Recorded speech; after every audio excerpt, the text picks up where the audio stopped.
I'm very glad to be here and share with you my research on knowledge management in China. And a little bit, I will start with a little bit background on knowledge management and the key knowledge management process, which is knowledge sharing, and then also talk a little bit about the importance of this research to how to manage knowledge management, knowledge sharing in China. And then I will present the research question and hypothesis, followed by the research methodology, and then I will close with the funding of the study and some conclusion and implications.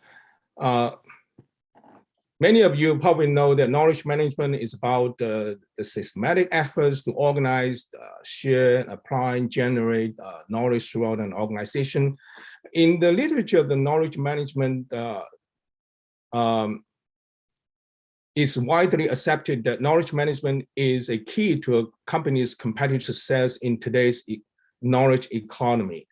And it is also well established that knowledge sharing is a critical process in knowledge management, in that knowledge sharing amplifies and increases the value of useful knowledge. When you look at the knowledge sharing from a process standpoint, knowledge sharing or knowledge sharing cycles consists of three critical steps: knowledge seeking, knowledge contribution, and knowledge adoption or acceptance. When you look at the existing literature on knowledge sharing, most of the existing studies have focused on knowledge contributions. From this chart, you can see that knowledge sharing often starts with knowledge seeking, and it ends with knowledge adoption and acceptance.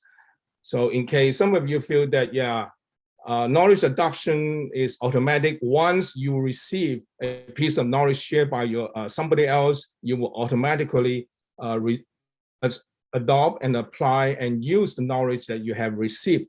And some research has shown that that's not always often the case, because the knowledge adoption can be affected by several factors, such as not invented here attitude. So this is something not developed in-house, or is somebody else's idea. Some people might resist applying the knowledge they receive. And you can see other factors that, according to the existing literature, affecting knowledge adoption, including expertise of knowledge producer and the user, the ease of use, the perceived advantage, and risk. There's a risk for using the knowledge that you adopt from somebody else. What happens if the knowledge results in some negative impact? So you will bear the risk. Source credibility and argument quality have also been recognized in the in prior research influencing knowledge adoption. And finally, interpersonal trust, the trust between the knowledge holder and the knowledge receiver, can also have an impact on the knowledge adoption.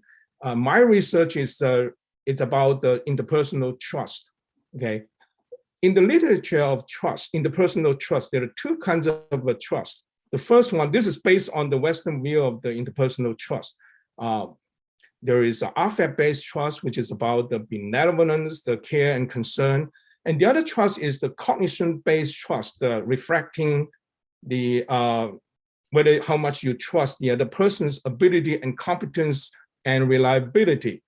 In the Chinese discourse of knowledge sharing and trust, I should say, and scholars like Chen and Chan, they argue that Chinese view of affect-based trust reflects more sincerity and honest.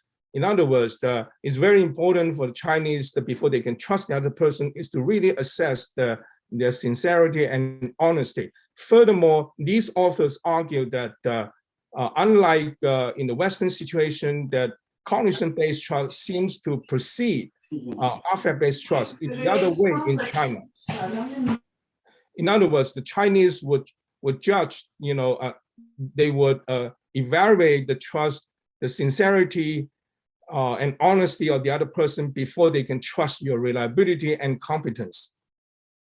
So The research question for this research is whether sincerity-based trust can influence knowledge adoption in China. And the main hypothesis is basically sincerity-based trust can be positively related to adoption of two types of knowledge.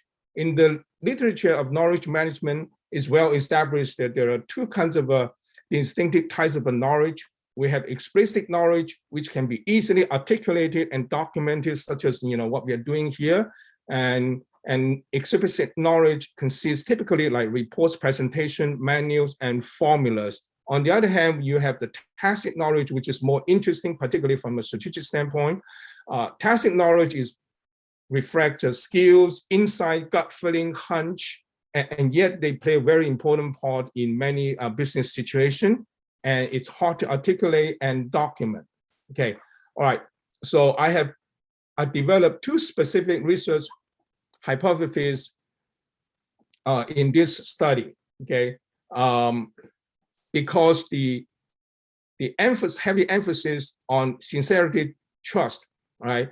And so I expected sincerity-based trust to have a positive effect on explicit knowledge as well as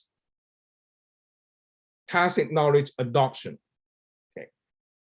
And I collected the data from a survey of 243 MBA students in a university in central China. And you can see on the slide some key characteristics of the respondents, and I also used it like age, gender, tenure, and position to control in the regression analysis. And here's a look at the measurements that I adopted or adapted from the existing literature. And at this point, I only conducted exploratory factor analysis to check the instrument, but I do plan to use structural equation modeling to further confirm the measurement. Okay, and here's a look at some of the sample questions in case you're interested, asked in the survey. Okay, so here's the results from the hierarchical regression analysis. So I found sincerity-based trust had a very strong impact on tacit knowledge adoption. On the other hand, it had a marginal impact on explicit knowledge adoption. Okay. So based on these findings, it can be argued that interpersonal trust can be one of the important factors in knowledge management, at least in the case of China. And sincerity-based trust may play a very important role in influencing Chinese employees' propensity to adopt knowledge shared by their colleagues.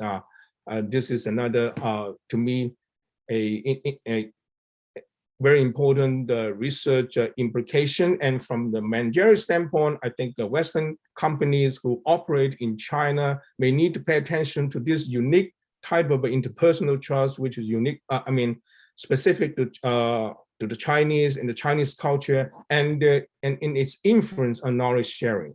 So I think that's what I have. I know that given the time that we have, I know it's kind of a brief, but if you have any questions, feel free to contact me or ask me. Thank you, everyone.